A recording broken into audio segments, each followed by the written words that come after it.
Kabar Indonesia Malam kembali bersama Anda. Pemirsa, pemilihan umum secara langsung baik di tingkat nasional maupun daerah membuka peluang bagi lembaga survei untuk mempublikasikan hasil-hasil riset mereka. Dan ternyata lembaga survei pun tidak ketinggalan menimbulkan pro dan kontra.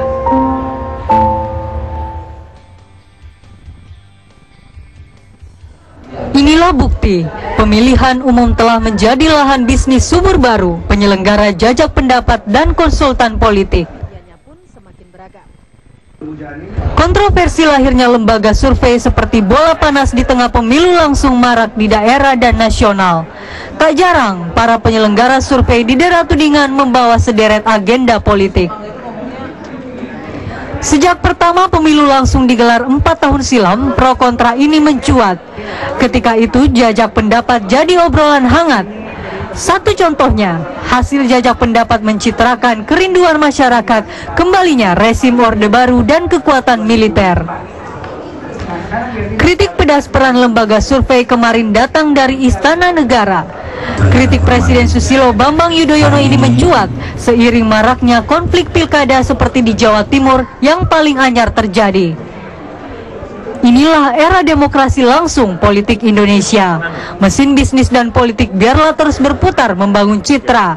Hanya saja perlu sebuah lembaga pengontrol agar bola tak menggelinding liar dan aturan main kian jelas. Tim TV One mengabarkan. Itu termasuk Pak Umar Bakri begitu dan kawan-kawan di Lembaga Survei Nasional. Lalu Bapak mengatakan, Pak Andi mengatakan sampel semakin banyak semakin bagus, tapi Anda tidak setuju? Atau memang Anda ingin berhemat dengan tidak mau memperbanyak sampel begitu? Oh tidak, itu sudah teruji dalam sekian ribu survei di Amerika. Ilmunya itu ya. Begitu itu ilmunya. Sebentar ya, Bung Andi. Ini juga ilmunya ya.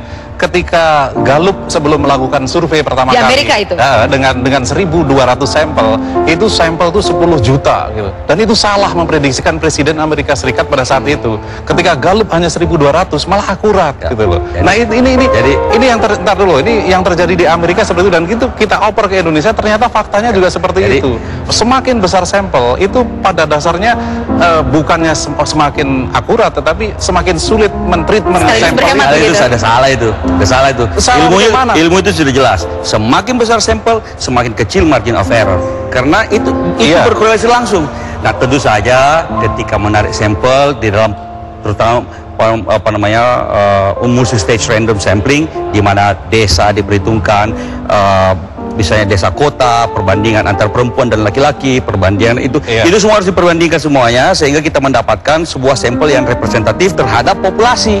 Semakin besar, semakin dia bisa representatif, semakin kecil margin. Itu ilmunya sudah jelas itu. Jadi kalau ada yang tidak percaya ilmu itu, sudah salah itu. Tapi tidak kredibel.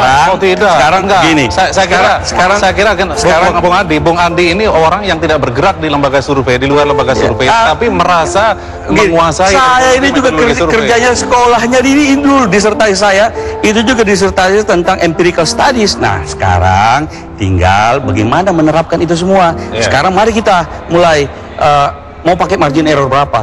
Mau pakai semakin kecil. Misalnya kalau kita prediksi sebuah kayak Jawa Timur, sebuah polling, sebuah pemilu yang sangat ketat, maka kalau bisa sampelnya kasih naik sedikit supaya margin errornya semakin kecil, semakin daya prediksinya makin baik. Kalau Presiden menyontohkan bahwa Pilkada Jawa Timur adalah contoh begitu bagaimana hasil dari lembaga survei itu bisa membuat masyarakat bingung begitu, terutama masyarakat di tingkat bawah kemudian menjadi resah, kemudian ada mobilisasi massa yang berpotensi kepada konflik sosial. Barangkali itukah sebetulnya concern Presiden mengingat pemilu Presiden tahun 2009 dan mengingat bahwa SBY adalah capres berikutnya pula? Jadi kan begini, ini Presiden kan ingin mengingatkan semua pihak. Apalagi kalau bagusnya ini kalau ketika SBY pollingnya tinggi, ketika Partai Demokrat pollingnya tinggi kan gitu. Kalau pollingnya rendah lalu mau ada kritik semacam itu, nanti orang bilang karena pollingnya rendah. Ini enggak, ini bukan urusan polling. Justru tapi supaya mengingatkan, bukan ngomel, mengingatkan kepada lembaga-lembaga polling yang banyak sekali sekarang. Tapi kalimat tendensius gitu Bang. Kenapa mengatakan polling yang dipesan itu tendensius seolah Presiden sudah punya data bahwa ada yang memang dipesan. Sudahlah begini, Anda bisa lihat sendirilah semuanya. Dilihat sendiri. Siapa bisa melihat? Masyarakat tingkat bawah belum tentu paham Bang Andi. Ini tugas tugas pers untuk menjelaskan. Nggak usah dimuat. Jadi pers sekarang. Ya, aja makanya ada yang ya kalau yang sudah nggak kredibel nggak usah dimuat lah, karena memang begitu itu. Anda pers harus memfilter. Nah sekarang, ketika sudah yang jelas sudah kredibel, tidak ada konflik of interest antara pengelola polling dan konsultan politik. Kalau dua-dua konsultan politik bikin polling juga itu sudah nggak kredibel, itu konflik of interest. Nah kalau semua sudah kredibel, kata Presiden, mari kita lihat itu sebagai cermin. Jangan kemudian kalau nggak suka hasilnya, polling kita turun lalu buruk muka, cermin dulu lah, pollingnya disalahin. Kalau Presiden, kita di kantor di istana ini, kalau polling Presiden lagi turun, ya kita terima. Kalau polisi lagi naik, alhamdulillah, mari kita lihat mana lagi yang harus kita perbaiki. Jadi maksudnya saya begitu. Teman-teman di lembaga polling lakukan secara kredibel, secara objektif.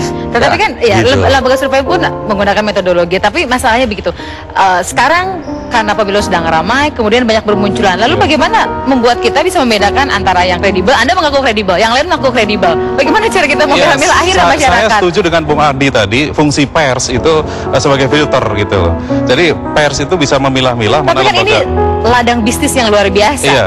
Anda akui itu kan buktinya Anda dipesan. Kalau pers itu tidak pernah memberitakan lembaga-lembaga yang tidak kredibel, makin lama lembaga itu akan mati sendiri gitu loh. Tapi kalau pers tidak bisa membedakan, tidak bisa memilah-milah semua lembaga survei yang melaunching hasilnya dipublikasikan, ya akhirnya masyarakat. Nanti kesannya pers justru berafiliasi pada lembaga survei tertentu. Oh tidak, pers itu punya kewajiban untuk menjelaskan, memberitakan sesuatu yang benar kepada masyarakat. Jadi Anda bisa melihat metodologinya sudah benar apa enggak. Ini lembaga survei punya konflik of interest apa tidak. Dia metodologinya Anda belajar juga lah, sampling, margin of error itu artinya apa. Lalu kemudian ketika memberitakan, misalnya pilkada Jawa Timur, jangan Anda beritakan si ini menang, si ini kalah, atau si ini kalah. Tidak. Pada waktu Jawa Timur tidak ada pemenang, tidak bisa ditentukan pemenang. Too close to call karena berada di dalam margin of error. Kalau margin errornya 2 plus minus 1 kan, 2, lalu beda antara pemenang dan yang kalah kurang dari 1%, maka tidak ada yang bisa artinya bahwa pada kenyataan sebenarnya hasilnya bisa plus 1 atau minus 1 dari angka yang didapat dari hasil polling. Terakhir, kalau ternyata harus ada akreditasi, apa yang akan Anda lakukan? Menolak itu? Memilih boikot? Iya, saya sebagai Sekjen Asosiasi Riset Opini Publik Indonesia (AROPI) sudah di Kompas juga sudah menyatakan kita menolak adanya akreditasi itu. Sekarang biarkanlah seleksi alam yang terjadi gitu ya. Jangan penuh dengan pengaturan-pengaturan kembali seperti Orde Baru ya. Kita semua udah benar gitu loh. Pada akhirnya nanti masyarakat yang akan menilai, yang akan menjadi hakim. Gitu. Mudah-mudahan masyarakat kita sudah cukup cerdas dan teredukasi dengan baik bahwa bisa memilah-milah. Pers punya peranan besar untuk kali ini saya disalahkan, kali ini saya dan kawan-kawan jurnalis yang disalahkan dan lembaga pers. Terima kasih banyak. Kalau saya setuju juga, tidak perlu. Ya, biar seleksi alam dan siapa yang benar, metodologinya tepat, itu yang akan survive. Terima kasih Bung Andi, terima kasih juga Pak Umar Bakri. Dan berikutnya kita masih akan membahas bagaimana sebetulnya betapa luar biasa seksinya ladang bisnis di lembaga survei dan juga lembaga survei yang merangkap sebagai konsultan politik. Kita akan berbincang dari Lembaga Survei Indonesia, Pak Arman Salam, kemudian dari PKS yang juga melakukan survei tapi survei internal di Babilo PKS. Sesaat lagi dalam Apa Kabar Indonesia Malam. Terima kasih banyak.